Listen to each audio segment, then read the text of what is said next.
नमस्कार, उत्तराखंड समाचार में आपका स्वागत है। मैं संजय भंडारी। सबसे पहले मुख्य समाचार।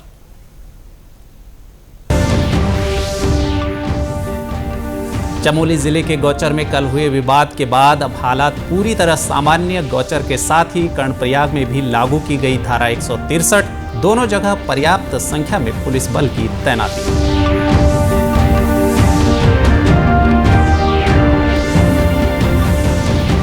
पूर्व मुख्यमंत्री निशंक के लेखक गांव में 23 से 27 अक्टूबर तक जुटेंगे देश विदेश के रचनाधर्मी। देहरादून के थानों में प्रस्तावित है अंतर्राष्ट्रीय कला, साहित्य और संस्कृति महोत्सव।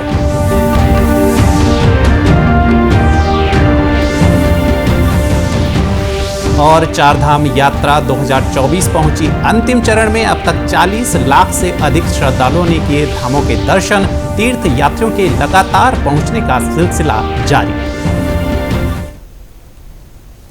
अब समाचार विस्तार से। चमोली जिले के गौचर में अब स्थिति पूरी तरह सामान्य है। गौचर के साथ ही कर्णप्रयाग में भी धारा 163 लागू की गई है। दोनों जगह प्रशासन और पुलिस कड़ी निगरानी रखे हुए हैं। गौरतलब है कि गौचर मार्केट में कल एक दुकान के सामने स्कूटर खड़ा करने को लेकर दो लोगों के बीच विवाद और मारपीट हो गई थी, जिसने सांप्रदायिक विवाद का रूप ले लिया था। हालांकि प्रशासन और पुलिस ने मौके पर पहुंचकर हालात काबू कर लिए थे। क्षेत्र में शांति व्यवस्था बहाल है। चमोली के जिलाधिकारी संदीप तिवारी ने बताया कि पूरी घटना का संज्ञान लेते हुए आवश्यक कार्रवाई की गई है। गौचर और कर्णप्रयाग में सुरक्षा की दृष्टि से पुलिस बल तैनात किया गया है। लगातार निगरानी की जा रही है और वर्तमान में स्थिति पूरी तरह नियंत्रण में है। एक पार्किंग को लेकर विवाद हुआ है दो समुदायों के बीच, तो वहाँ मजिस्ट्रेट संतोष पांडे जी ने BNSS धारा 163 लागू कर दी है नगरीय क्षेत्र गौचर और कर्णप्रयाग में, और SP साहब के माध्यम से पर्याप्त पुलिस बल वहाँ तैनात है। स्थिति अभी नियंत्रण में है और लगातार उसकी मॉनिटरिंग की जाए।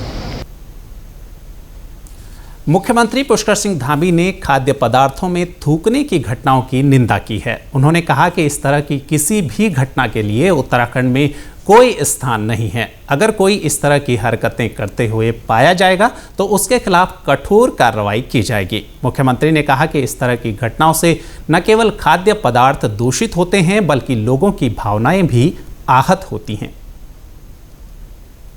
तो खाना सभी को मिलना चाहिए, शुद्ध मिलना चाहिए, कोई बिना मिलावट के मिलना चाहिए। और थूक जहाज जैसे जो जिस प्रकार से खाने को प्रदूषित करने का ये जो वीडियो आया है, ये बहुत ही ख़राब है। इससे केवल यही नहीं, पूरे देश इस दुनिया के अंदर इस प्रकार से लोगों के अंदर एक गलत मैसेज जाता है। इसलिए मैंने कहा कि थूक जिहाद हो या लैंड जिहाद हो, वो देवभूमि में तो कतई भी इसको वो नहीं हो सकता, स्वीकार करने योग्य नहीं है। और इसके लिए हमने आज अधिकारियों के साथ बैठक भी की है। उसमें सख्त निर्देश दिए हैं सभी जिलों में। हमारे खाद्य विभाग के लोग, अन्य विभागों के लोग इसमें सख्ती से अभियान चलाएंगे कि इस प्रकार की घटनाएं कहीं भी न।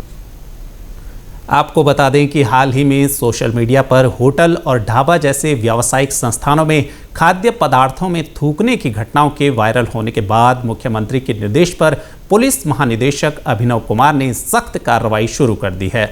वरिष्ठ पुलिस अधीक्षक और सभी जिलों को निर्देश दिए गए हैं कि होटल, ढाबा और अन्य व्यावसायिक संस्थानों में कार्यरत कर्मचारियों का 100% सत्यापन सुनिश्चित किया जाए। साथ ही इन संस्थानों में CCTV कैमरे भी लगाए जाएंगे। वहीं खुले स्थानों पर चल रहे खाद्य कारोबारियों पर विशेष ध्यान देने के लिए स्थानीय अभिसूचना इकाई की सहायता ली जाएगी। इस दिशा में पहली कार्रवाई मसूरी क्षेत्र में की गई, जहां अभियुक्तों के खिलाफ नियमानुसार वैधानिक कार्रवाई की गई।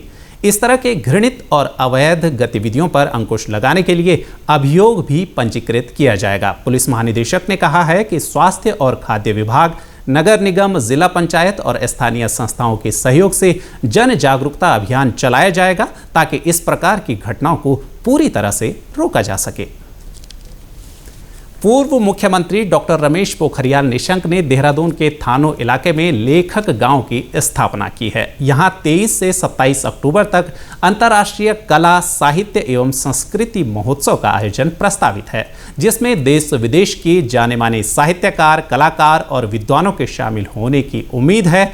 पूर्व केंद्रीय मंत्री निशंक का कहना है कि इस महोत्सव का उद्देश्य हिंदी भाषा, साहित्य और सांस्कृतिक धरोहर के वैश्विक प्रसार में योगदान देना है। यह महोत्सव हिंदी प्रेमियों के लिए भारतीय संस्कृति को जानने और समझने का एक बड़ा अवसर होगा।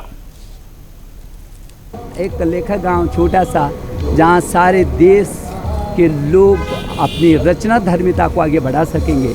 जो लेखक है वो लिख सकेंगे, नई पीढ़ी वहाँ कार्यशाला लगाएगी, नए लेखकों को भी पैदा करेंगे और एक श्रृंखला तैयार होगी।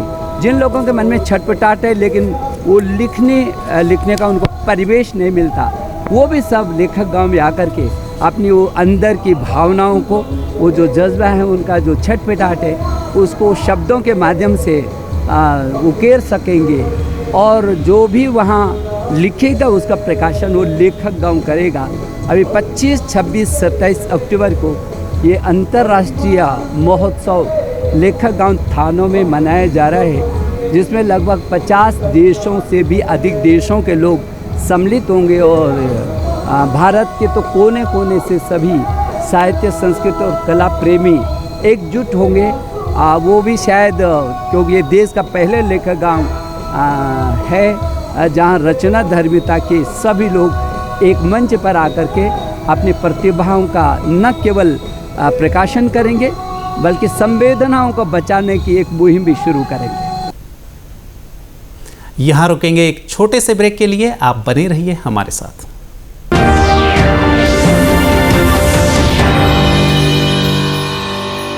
क्या आप भी इंग्लिश सीखना चाहते हैं, फर्राटेदार इंग्लिश बोलना चाहते हैं, अच्छे अंग्रेजी के मुहावरों के साथ साथ आम बोलचाल में भी अंग्रेजी का प्रयोग करना चाहते हैं? तो चाहे आप विद्यार्थी हैं, वर्किंग प्रोफेशनल या house maker, we are here to make your communication skills way better. संपर्क करें doctor Kanchan Negi, founder a brilliant English international institute, Dehradun.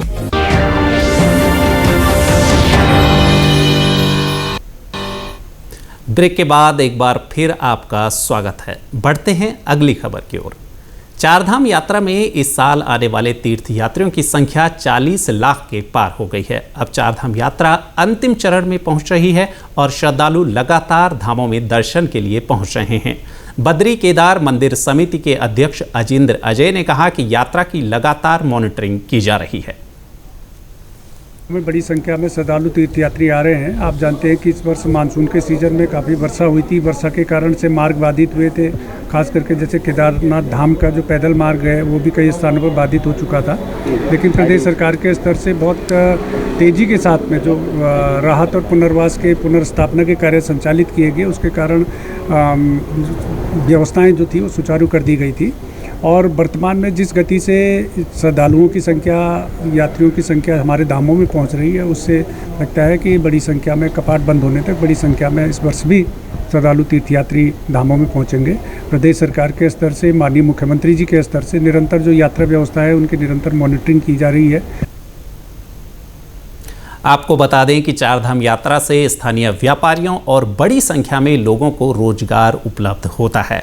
यहां पहुंचने वाले तीर्थयात्रियों ने राज्य सरकार और प्रशासन के कुशल प्रबंधन और व्यवस्था की सराहना की। सबसे अधिक यात्री केदारनाथ धाम पहुंचे। मंगलवार तक 13,67,000 से अधिक श्रद्धालुओं ने बाबा केदार के दर्शन किए। बद्रीनाथ धाम में करीब 11,18,000, गंगोत्री धाम में 7,53,000 और यमुनोत्री धाम में अब तक 6,60,000 से अधिक तीर्थयात्रियों ने दर्शन किए हैं। वहीं हेमकुंड साहिब दरबार में 1,83,000 से अधिक और गौमुख में अब तक करीब 9,000 भक्त दर्शन के लिए पहुंचे हैं।